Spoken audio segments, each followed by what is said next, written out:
Hey there. Hope you're having a great day. I'm Jim Munchback, and this is the final Capstone review for fall 2025. So, if you're a student in my personal finance course at the University of Houston at the Bauer College of Business, this is something you may have been waiting for.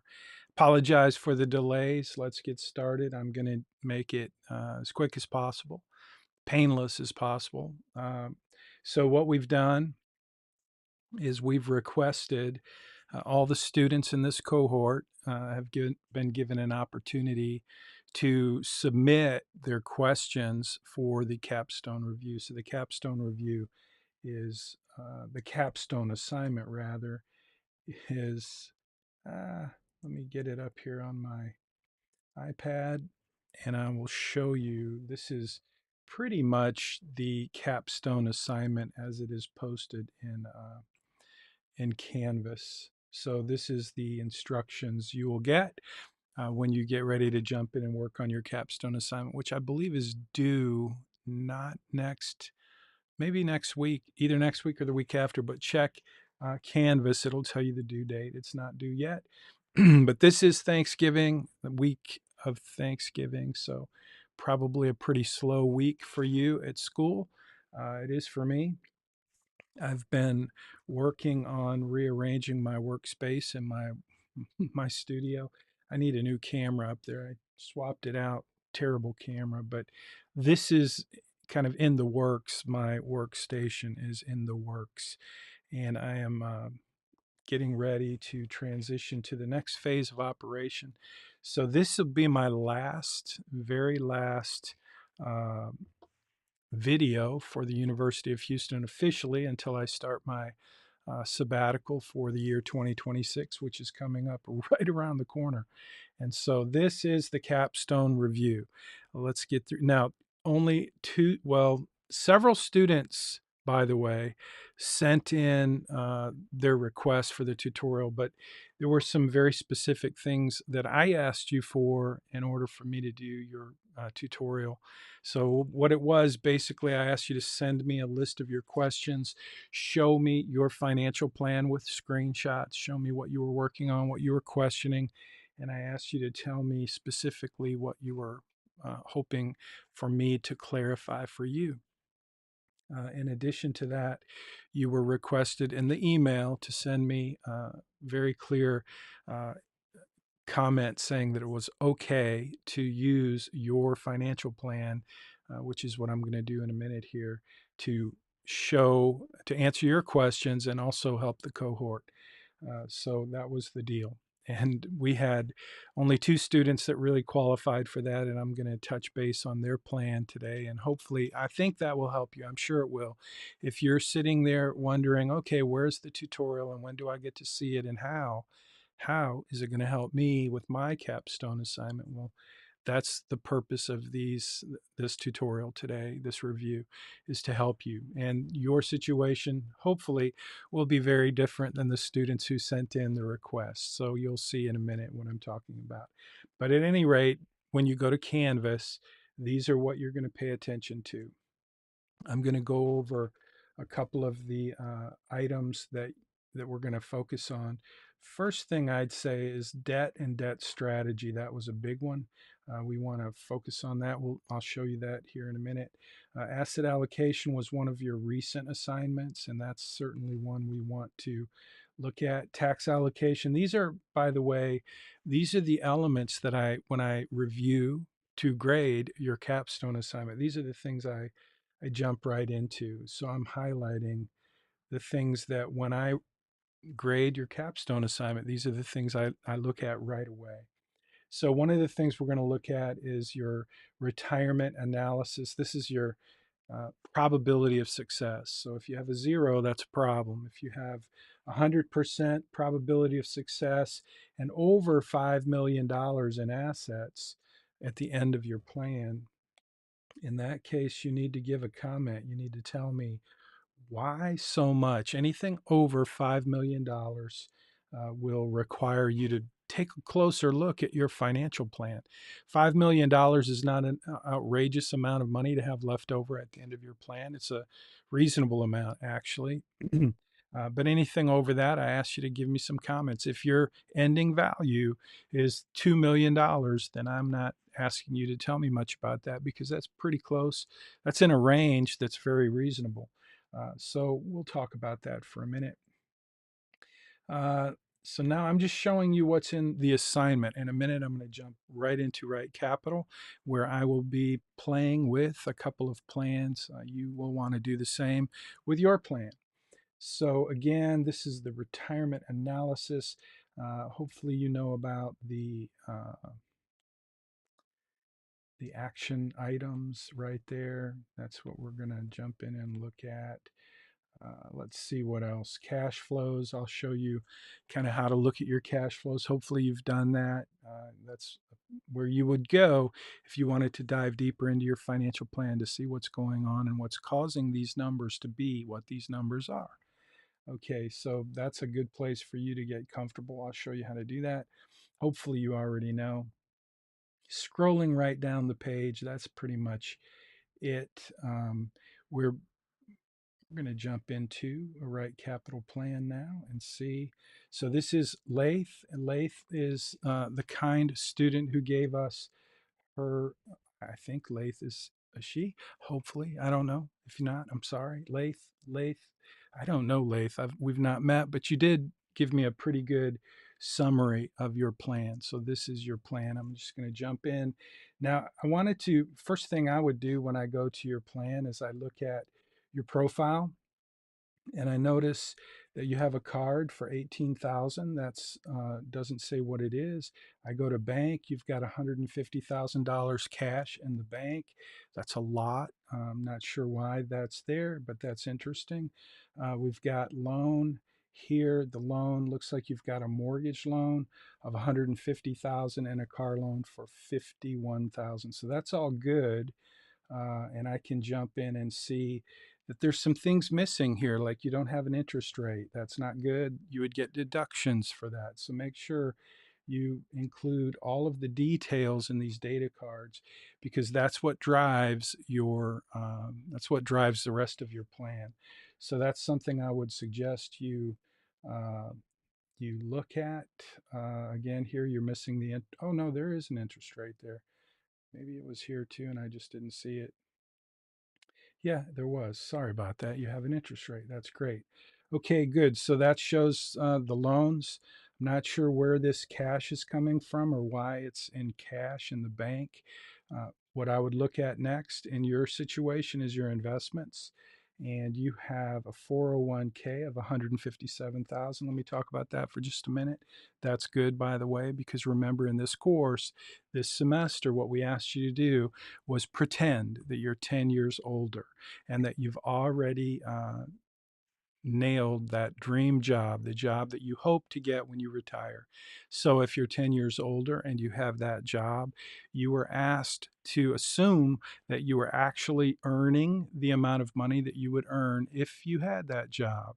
In which case, then you would pretend and make the assumption that you've been contributing to your 401k for 10 years with whatever asset allocation, which we'll talk about in a minute, you've applied to your plan. But when you do that, when you assume that you're going to be contributing to your 401k for 10 years, the account value in that 401k is going to be more than 1 year's worth of contributions. So I didn't ask, I didn't care how you got to that. I just wanted to see that you did what Lath did here, which was kind of assume that you were contributing for 10 years to your 401k. So that's good.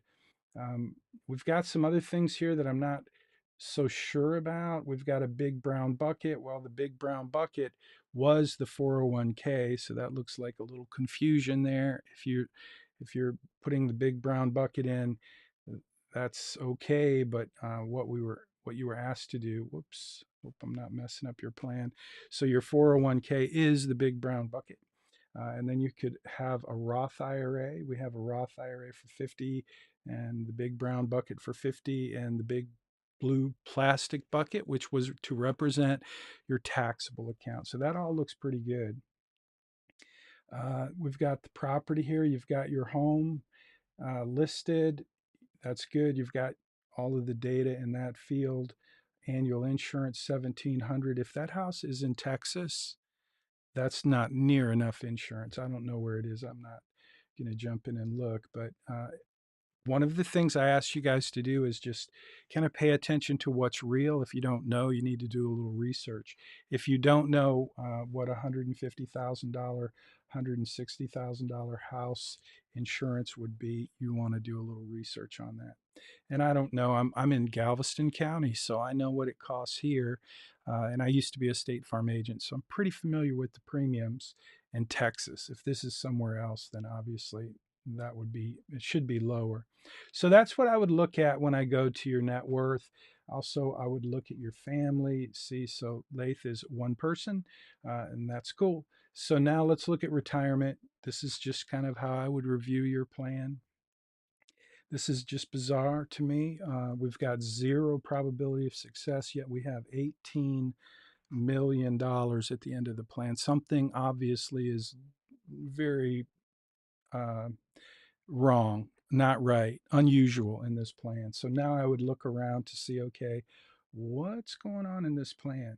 So we looked at net worth. Let's look at goals. Whoa, here probably will be an answer to some of our questions. Now, I'm looking at a lot of goals here, and frankly, during the course in the semester, as I led you through the process of building your financial plan, there were a couple of goals I wanted you to focus on. One was retirement. I wanted you to think about the different costs of retiring early versus later and how that affects your outcomes.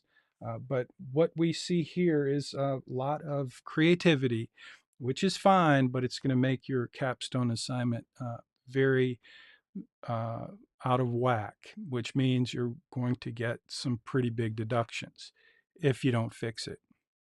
So, if you're a student watching this tutorial review thinking, oh, how can I make sure I don't get deductions on my capstone assignment? You might want to take a look at your goals. Because if you added goals on your own outside of the scope of the course, you will have produced some different outcomes in terms of your plan, in terms of your retirement analysis and the cash flows. And so, these goals that I'm looking at, for example, a car, an annual cost to buy a car of $250,000. Think about that. I'm not going to say a whole lot, just that if this were my plan, I would probably hit that little delete button and just get rid of that because A, that's a lot of money to spend on a car, and it's just totally screwing up your financial plan, obviously. The other one is Lace cash reserve. You want to have $2 million in cash uh, by 2025. Yeah, that's going to definitely whack out your financial plan. So I'd get rid of that. These goals are actually, got to understand when you add a goal to your financial plan, you're saying in mathematical terms, here's what I want my financial plan to calculate. Here's what I want my financial plan to spit back to me in terms of what it's going to look like down the road, today, tomorrow, next month, next year. So these goals are another one. And if this one I see regularly, you want to relocate your home. So purchase price $1 million. Do you have any idea what that does to your financial plan? Usually I would spend some time and go through this and show you exactly how that would affect your financial plan. But that would be in a plan where there was really only one anomaly, one weird thing going on. In this case, we have a whole lot of things. So I would just suggest if you're working on your capstone assignment, take a look at your goals and just delete any goals that you maybe wanted to do a little show and tell with yourself on. But for the purpose of the capstone assignment, I'm asking that you understand the basics of your financial plan, the inputs and the outputs. And if you added extra goals, you will have created uh, a whole new set of issues with your financial plan. And that's fine. This is yours to play with after the semester. But before you do your capstone assignment, I would suggest maybe you stick with the scope that we covered in class, get those things down. And then after you finish your capstone assignment, you can do whatever you want and have whatever experiments you want in your financial plan. So that was goals. Let's take a look at income. So we've got income looks fine, expenses, uh, monthly expense, credit card. So you've when you do this, when you add expenses in the expense department, that's like duplicating them in addition to like when you have a credit card and you put in a payment, that payment is already being calculated. So in this case, this credit card payment is a duplicate. Entertainment on weekends, 500 bucks.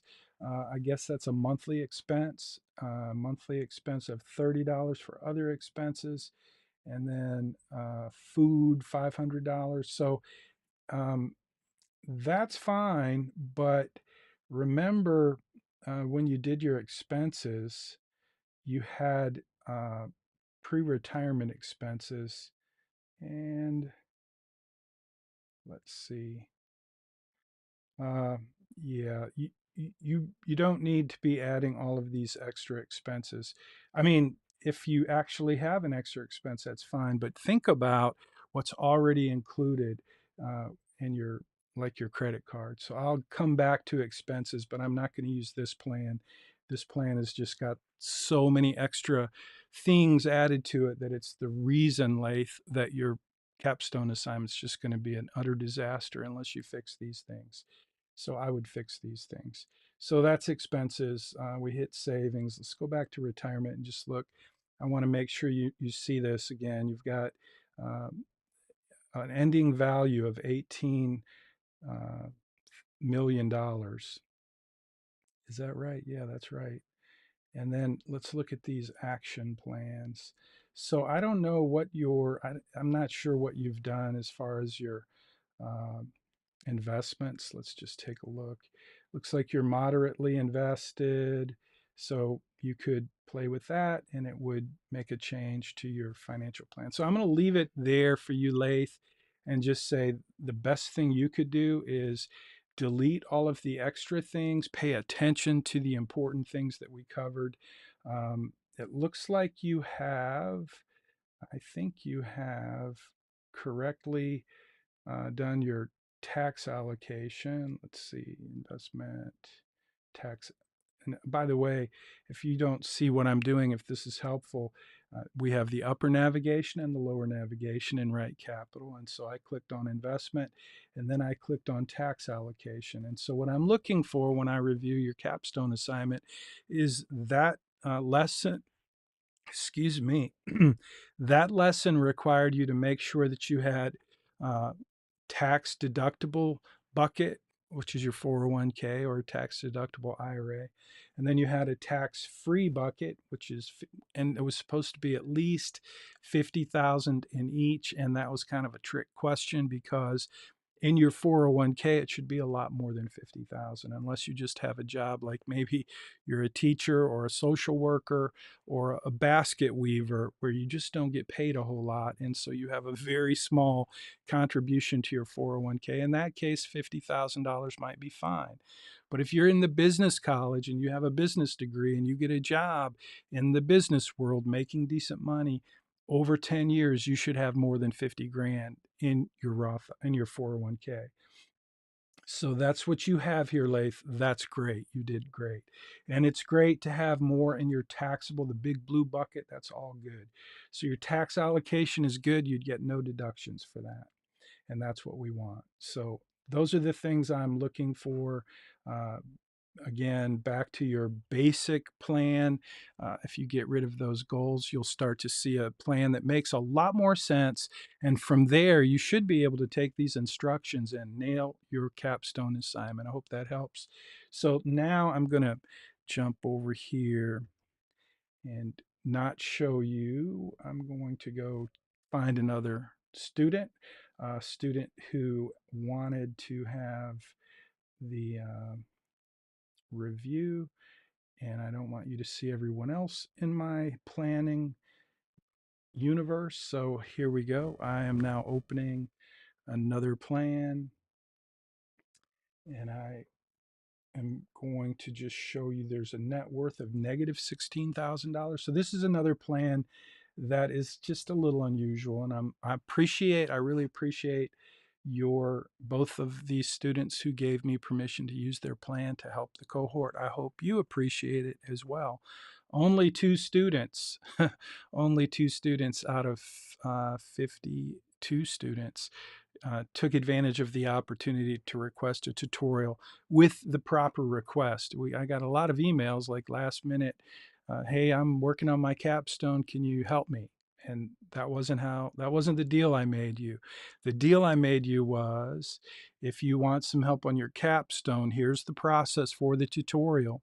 And so only two students followed those instructions and requested the tutorial. So we have two students. Now, here I noticed you have a family, and that's awesome. Families are awesome.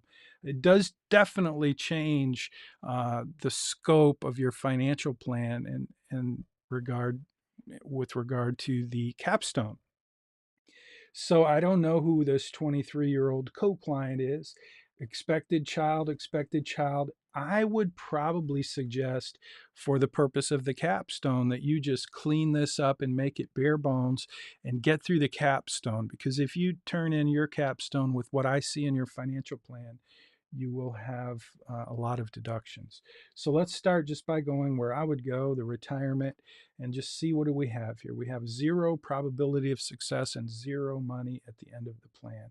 So one thing we could do is look at cash flows. You notice I just clicked on cash flows, and there's a summary, and there's accounts, and there's the account summary. So we see taxable, you have no money in your taxable account. So you're not saving anything in a taxable, that big blue bucket. You have only 37,000 starting out right now in your 401k. Excuse me, your Roth IRA has 500 bucks in it. So you have a total of 37,000. That's not great. So let's go over here to profile. Let's just look at investments. Yeah, it shows you have 35 grand. So you should have in this joint investment account, we have joint investment account 401k. That's weird. That joint investment account, you set that up manually. So let me just give you a clue here. 401k is never a joint account, it's an individual. So you probably want to just start over and follow the instructions, go back to that assignment, tax allocation, and make sure that you have a 401k set up and that you're funding that 401k, and make sure you have the actual account, this is where you would do it. You would add an account,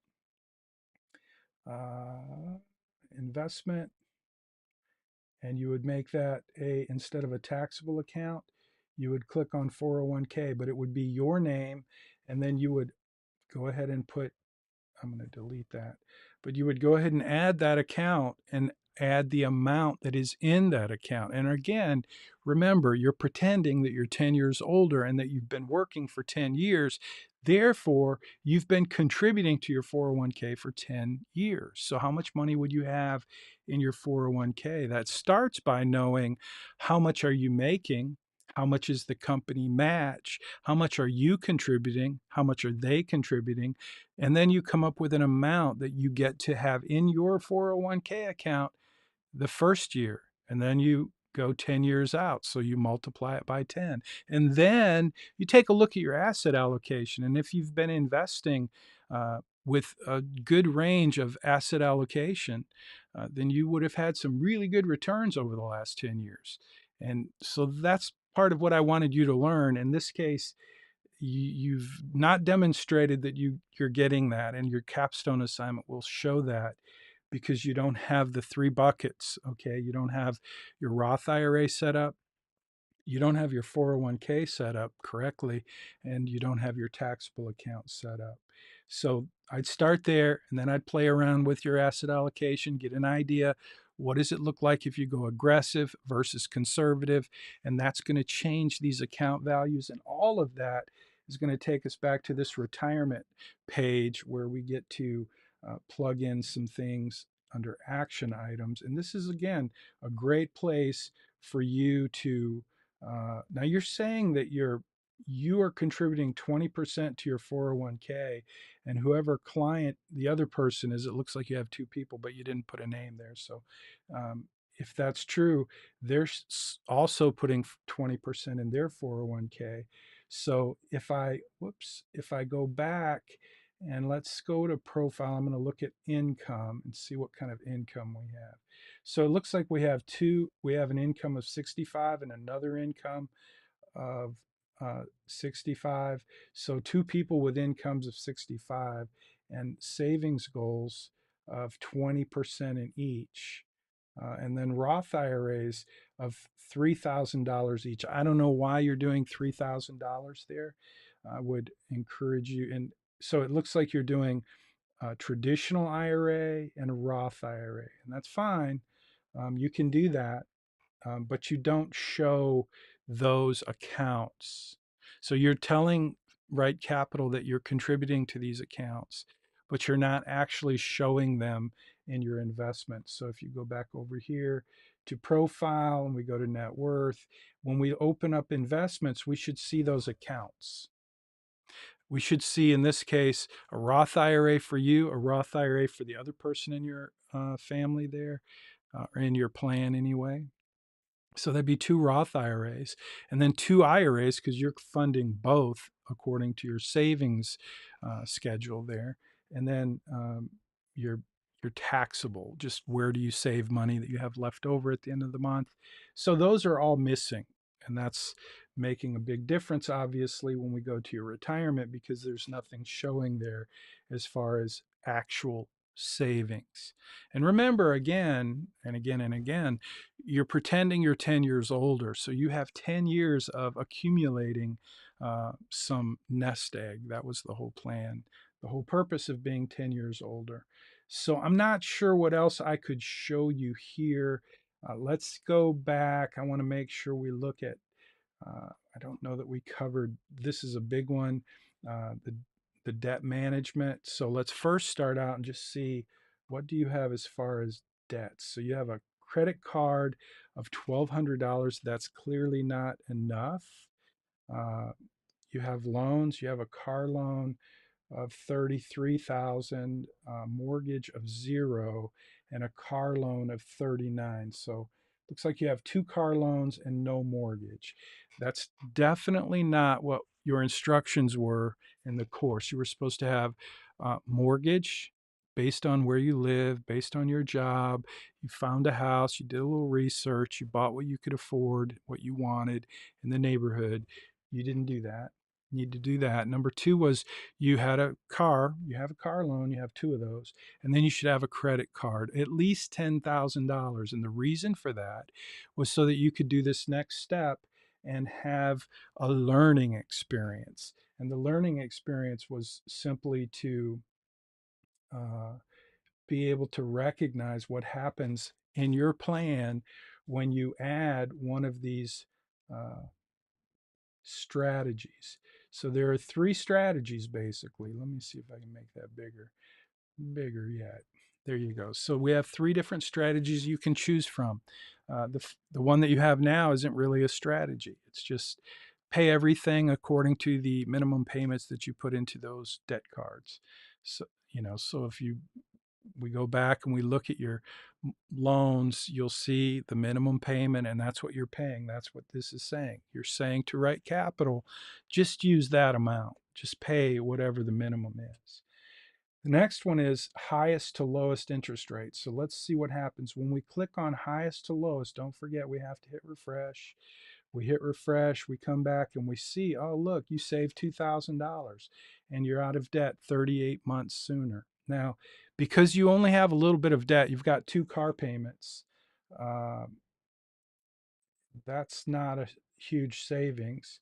Do we even have the payments listed here? Yes. So you have very low interest rates. Your credit card 0%. I'm uh, not sure where you get these interest rates, but your mortgage has 000. So you need to do some work on your plan. This tutorial was not intended to help you go from 0 to 100.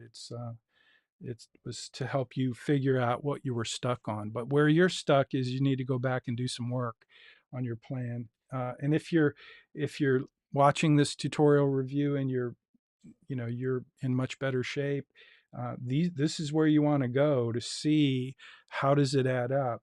and make sure when you're going to send a screenshot with uh, you're going to send a screenshot showing before and after. So every capstone I review should have this screenshot for your benefit, so you can see, okay, that's with no strategy selected. That's the same priority for everything. And then you can pick whichever one of these you like. They're going to be pretty close usually, but the one that usually wins is highest to lowest. And you got to make sure you hit that refresh, and then you're going to get this screenshot, and you're going to grab that screenshot, and that will be part of your capstone assignment. And again, this is a total savings of $2,000, and based on these loans, that's fine. These loans are not right though, so this student needs to go back and do some work on the plan and make sure it's based on what we instructed over the course of the semester. But in your case, if you see that you have a number there that's like $127 million, well, that could be because maybe you just put in some big loans with big interest rates with very low minimum payments. And then once you popped in a strategy, then RightCapital came back and said, whoa, you're going to have a massive amount of savings, $100 million. It happens pretty regularly that I'll get a student that sends in a savings of $1 billion. So all I'm saying is if you get those kind of numbers and you don't even know that you're saving $100 million and you send it to me, you're going to get a 50-point deduction, 50 points, because you didn't figure out that you were saving $100 million. I mean, the point of this part of the capstone, the point of the credit crush assignment in general, was for you to understand the cost of credit. But if you don't pay attention to those numbers and you send me a capstone with 100 million in savings and you say, hey, I saved this much, copy paste, you're going to get 50-point deduction. Okay, I hope that's clear, because that's the most common deduction, is having huge numbers right here and not even knowing that they're huge numbers. I saved $1 billion on my credit card. Yeah, okay. That's, you got to explain that and try to go back and figure it out and maybe play with your numbers and realize that you had a huge credit card with very little minimum payment. Just know what your plan has in it. Uh, and if you just do a little playing around, you'll see, if you do what I showed you by going into the cash flows, you'll see that. Again, this number right here, this one's 0. This plan is obviously really needs some work, but your plan probably has a number there, and it maybe you have 100% probability of success, but you have a number that shows how much you will have left over at the end of your plan. And if that number's over $5 million, just take a closer look and explain to me why it's so much. I'm not looking for you to be an expert in cash flows, but I am looking for you to just be aware of what is your plan representing to you. Because when you turn in your capstone, that's the first thing I look at. Is your plan in shape? Do you have a good probability of success? If not, why not? And how much do you have at the end of your plan? If it's $2, 3, 4, $5 million, great. If it's $1 billion, well, that's not great. If it's $100 million, that's not great. There you go. Something's going on there. Let's figure it out. At least be aware of it. So I hope that helps. I know that means that some of you are going to have to actually spend more than 20 minutes on this assignment. And I'm sorry for that, but that is what it is. So that's the capstone tutorial. I'm going to uh, go back here, and I think I'm just going to end it right there. It is 12:43, by the way. It is 24 November, year of our Lord 2025. And this would be me signing off for the fall semester, because I don't think we're going to have any more time together. This will be posted in your or in your playlist, which has been scrolling across the screen the whole time. I do hope you will hit the subscribe button and like the video, because what's coming next, we've got a lot coming next. As you see, my studio, my workspace, it's a wreck right now, and I'm working on a transition, and I'll be coming to you with a lot more content in the new year in 2026. During my sabbatical, I will be transitioning to focus on Bayrock and training advisors, training clients, and training young investors. So if you're a student at the University of Houston, I hope you'll click the little like button and subscribe to the channel if you're a YouTube user. It is Jim Munchback. Munchback has an H on the end. That's my channel. That's where I will be posting all of my videos, whether it's for Bayrock Financial, my company, or the next chapter of education that I'll be pursuing. I hope you'll join me. I hope you'll follow along. It doesn't cost anything to hit the little like button, leave a comment, just tell me you're watching. That will be a huge encouragement. If you've been with me this semester in personal finance at the University of Houston, I appreciate it. It's been my pleasure to be your professor of personal finance. I hope we can stay connected. And to do that, let me push this button. Let me get rid of this and push that. And yes, let's stay connected. LinkedIn is my favorite social media platform. So if you are on LinkedIn, if you're a student, I hope you are.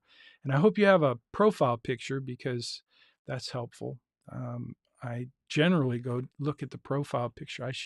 Lath, I don't know that I've clicked on your profile. And if we're not connected, I hope we will be connected. And I hope this was helpful for you and also for Koa. And I appreciate again, thank you two very much for taking the time and following the instructions and giving us permission to share your plan for the rest of the cohort. You guys have some work to do on your plan. I hope you'll do it. If you need help, you two, only you two, special invitation. If you need help, feel free to text me or email me and I'll jump in and help you figure out how to fix your plan. I want you to get the full 200 points on your capstone assignment because you helped me help you help them. And I appreciate it a lot. So do the work. Reach out if you need me. If text me because I'll get your text. It's Thanksgiving. I'll be with family. I'll jump on my iPad. I'll look at your plan. I'll send you a picture. I'll help you any way I can. But you have, excuse me, you have some work to do. So you need to do the work. Thanks. What else? I wanted to say something else and I can't remember what it is. I think I'm just having that that moment of this is the end. It's not the end, it's just a new beginning, but it is time.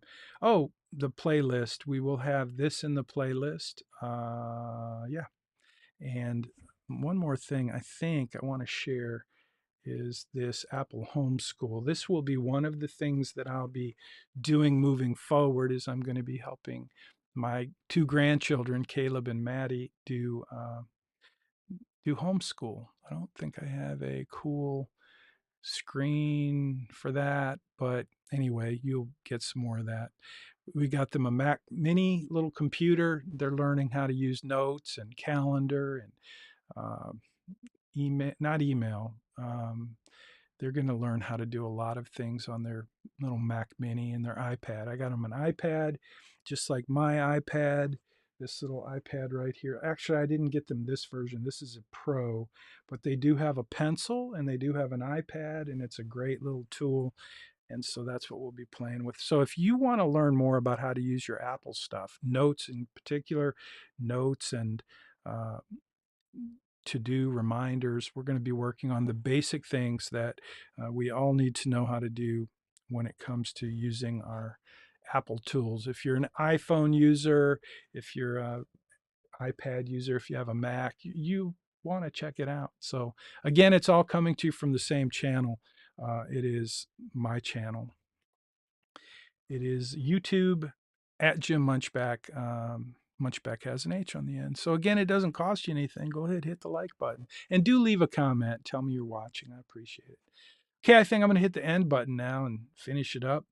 And I'll be looking for you on LinkedIn. Thanks. Have a great day. And if you, uh, I hope you have a wonderful Thanksgiving. Thanksgiving is in a couple of days, and I hope you have a wonderful time with your family and enjoy a season of giving thanks and being together and enjoying food and fellowship.